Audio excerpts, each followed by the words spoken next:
When I picture Indian street food, this is what typically comes to my mind. I see a rich tapestry of flavors and aromas, a food adventure waiting to be savored. But recently, all I am seeing on my newsfeed is this. People all over the world are being grossed out by India's hygiene. हाथ धो लिया है तो खाना भी बना दो.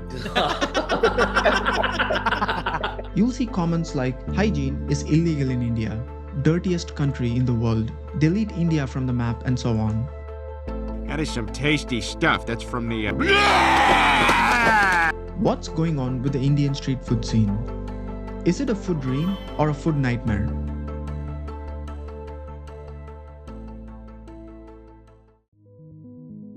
In India, we often use culture as an excuse to defend many practices. People misunderstand culture and hygiene. When street food vendors are criticized for using their hands, many argue that it's part of our tradition and has been for centuries.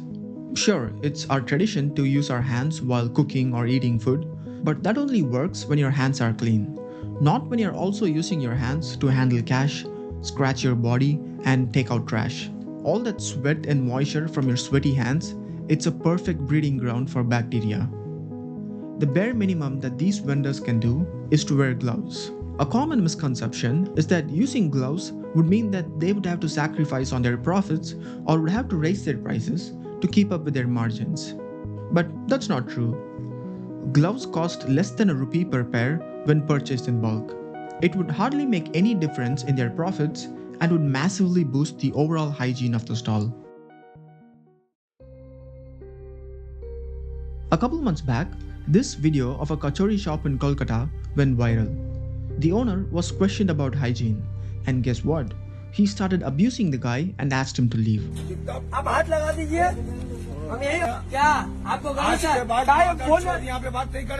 What's concerning is that people were actually supporting the vendor, saying it was his choice.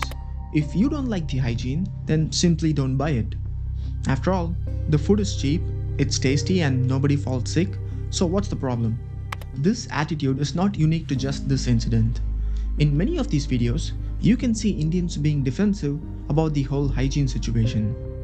For instance, if you look at this video, there's one comment suggesting that India is a developing country. If you need hygienic food, go to actual restaurants, not food stalls. There's a comment saying, people with privilege of sanitation and hygiene are making fun of poor people for views. Another comment said, at least the death rate from obesity and other heart-related issues is lesser in India compared to Western countries. Whenever somebody points out a flaw, we tend to get all defensive rather than acknowledging the problem. This mindset needs to change. Now, I get it. Sometimes there are rare cases where vendors are really struggling with their finances, so they can prioritize hygiene.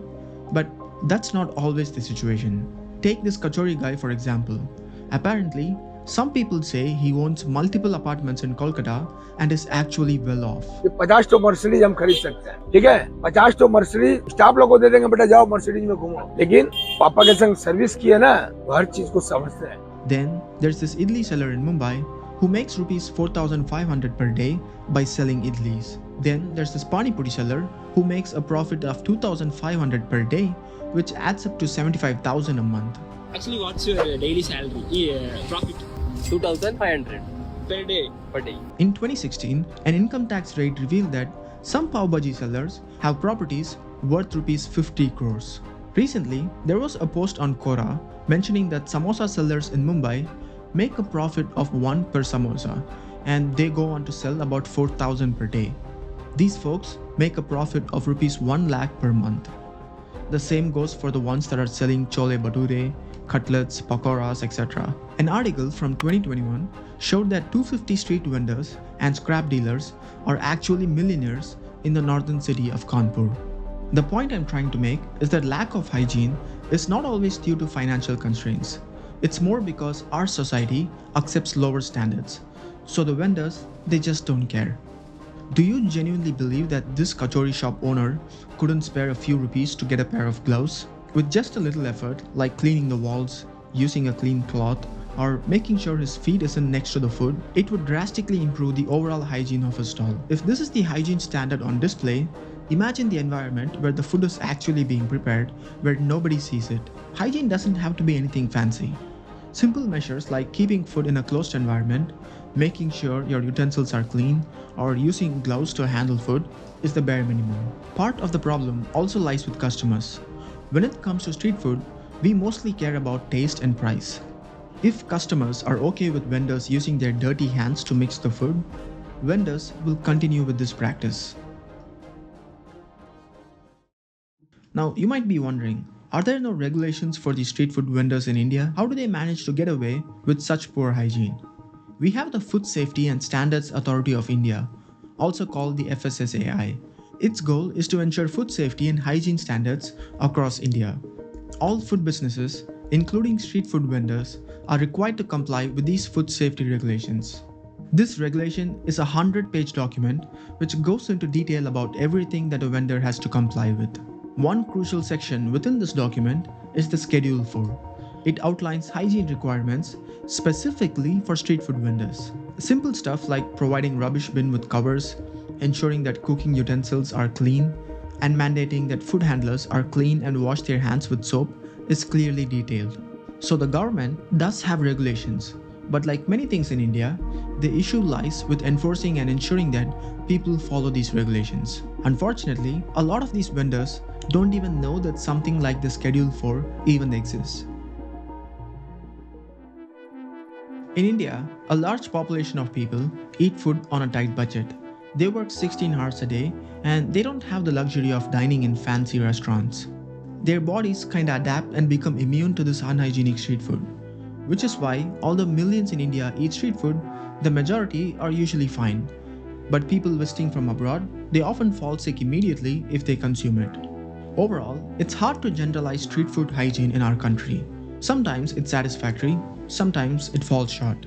But in today's digital age of YouTube and Instagram, there's a tendency for negativity to be amplified. When you stumble upon one video of unhygienic street food, if you engage with it, either by liking it, by sharing, or even reading the comments, the algorithm starts feeding you more similar content, giving you the perception that all street food in India is typically like this. Now, though I agree that overall street food hygiene in India needs improvement, some of these videos are really blown out of proportion. Some videos that are circulating online appear to be mislabeled as Indian street food, when in fact they are actually not from India at all. So don't let such content mislead you. Indian street food stands out globally for its uniqueness and rich flavors. The overall situation can definitely be improved by the government. Additionally, it's also our responsibility to give priority to hygiene and ensure that we stay safe. Remember, compromising on hygiene is like playing Russian roulette with your health. You never know which piece of food will land you in the hospital.